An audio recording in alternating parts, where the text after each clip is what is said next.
នេះគឺជាដំណើរនៃជីវិតរបស់មនុស្សលោកយើងមានអ្នកល្អនិងមានអ្នកអាក្រក់មានអ្នកស្មោះក៏មានអ្នកក្បត់មានអ្នកស្រឡាញ់ក៏មានអ្នកស្អប់ដូចជានៅក្នុងសារព័ត៌មានរបស់បាទបងប្រុសសវណ្ណធីក្នុងករណីនេះគឺជាករណីប្តីរត់ចោលប្រពន្ធពេលដែលប្រពន្ធរបស់គាត់បាទគឺទំតែស្រាកូនហើយថ្មីទេស្រាកូនហើយថ្មីហើយរត់ចោលប្រពន្ធកូនខ្ចីតើយើងគឺជាបរិសតើមានទំនួលខុសត្រូវទេមានទំនួលខុសត្រូវរ៉ាប់រងគាត់អត់ដែលយើងស្រឡាញ់គ្នាហើយកើតជាបោះបង់គាត់ពេលដែលគ្រាលំបាកសួរថាសមអត់ជាមនុស្សប្រុសទាំងមូលបើធ្វើចរិតបែបហ្នឹងវាថោកណាវាថោកតែមែនទេហ្មងប្រពន្ធពេលដែលគាត់សរសៃខ្ចីគាត់ត្រូវការមនុស្សនៅចិត្តគាត់បំផុតតែដល់ពេលគាត់សារាលហើយយើងរត់ចោលគាត់ទុកឲ្យគាត់អញ្ចឹងតើយើងសមជាឪពុកអត់យើងសមជាឪពុកគេអត់ស័ក្តិសមទេ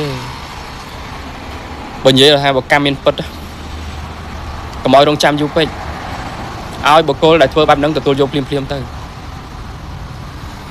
ពេលដែលយើងរស់នៅមួយគ្នាយើងស្រឡាញ់គ្នាបានតតែពេលប្រពន្ធសារាកូនហើយកើតជារត់ចោលគាត់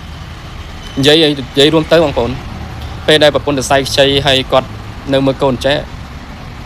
ទោះបីខឹងយ៉ាងណាក៏ដោយសម្ដីប្រពន្ធអាក្រក់យ៉ាងណាក៏ដោយក៏នៅតែទ្រាំសិនទៅចាំឲ្យគាត់ដឹងដៃរឿងជើងសិនឬគាត់មានសមត្ថភាពដែលគាត់អាចចេញទៅណាបានសិនចាំយើងគិតនេះទៀតអានោះខ្ញុំអត់បន្ទោសថាខាងប្រុសឬខាងស្រីពេលហ្នឹងព្រោះពេលខ្លះគឺថាពេលខ្លះប្រពន្ធសម្ដីរឿងធ្ងន់ឬក៏សម្ដីរឿងអាក្រក់ខ្លាំងពេកពេលរត់ចោលចឹងទៅអានោះខ្ញុំនិយាយអំពីថាយើងមិនអាចបន្ទោសណាតែពេលខ្លះប្តីពេលដែលប្រពន្ធសារ៉ាខ្ចីចឹងហើយគាត់អត់សូវជាយកចិត្តទុកដាក់ឬខ្វាយខ្វល់ហើយគាត់គិតតែពេលរឿងសុបាយពេលដែលសុបាយគាត់បោះបង់ចោលតែប្រកិច្ចគាត់គឺជាឪពុកនេះអត់សមជាឪពុកនិយាយម៉ាត់ទៅបើសិនជាគាត់ធ្វើអញ្ចឹងហើយអត់សមជាឪពុកទេខ្ញុំដឹងថាគាត់ទៅណាទេណាបាទអត់ដឹងថាប្តីបាទគាត់នឹងទៅណាទេ